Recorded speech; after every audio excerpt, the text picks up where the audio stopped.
sinabi nila na take some time off. Eh, di naman masyadong pagod si nanay sa work. Nagde-delegate naman kami ni Ninang Paz. Tsaka nakapag-leave pa nga siya para maasikaso yung kaso mo noon. O, tapos, di ba, nahirapan din siya mag-cope nung umalis ulit si tatay. Naglasing siya, ang dami niyang time. Eh, baka naman kasi sa atin pagod si nanay. Ang dami kaya nangyayari sa pamilya natin. Eh di sana sinabi niya sa atin, di ba? Hindi yung nabulaga na lang tayo nasa Davao tapos kasama pa si Tito Nunga. Alam niyo, may something talaga kay nanay. Hindi niya ugali yan. Na hindi nagsasabi sa atin pag umaalis.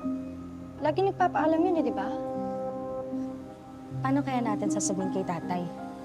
Excited pa naman siyang makita at makasama si nanay. Selos lang yun. Anong meron?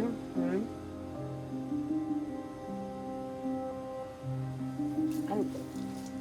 Uy, tatulong kita eh. Uy, ikaw din. Hugasan mo ulit yan, Tedita. Parang pangit yung hugas ko.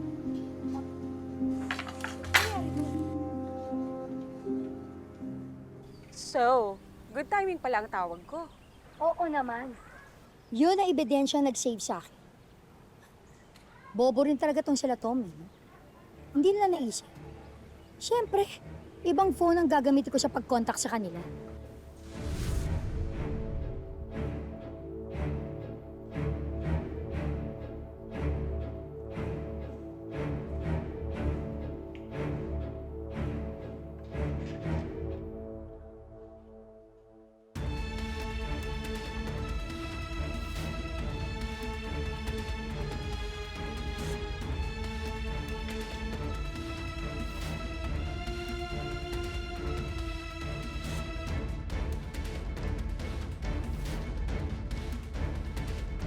Kenji, yung pinagagawa ko sa inyo. Naniwala ba naman sa'yo yung abogado mo? Of course. Nalusutan ko silang lahat. Ang importante lang naman yun, safe ako kay Manuel. At higit sa lahat, dead end lahat ng pagdududa niya sa akin. Good.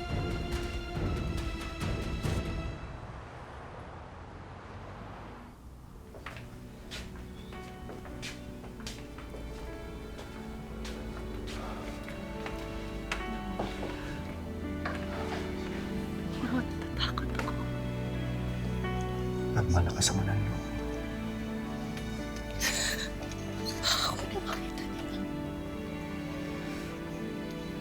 Basta lakas ako lalo.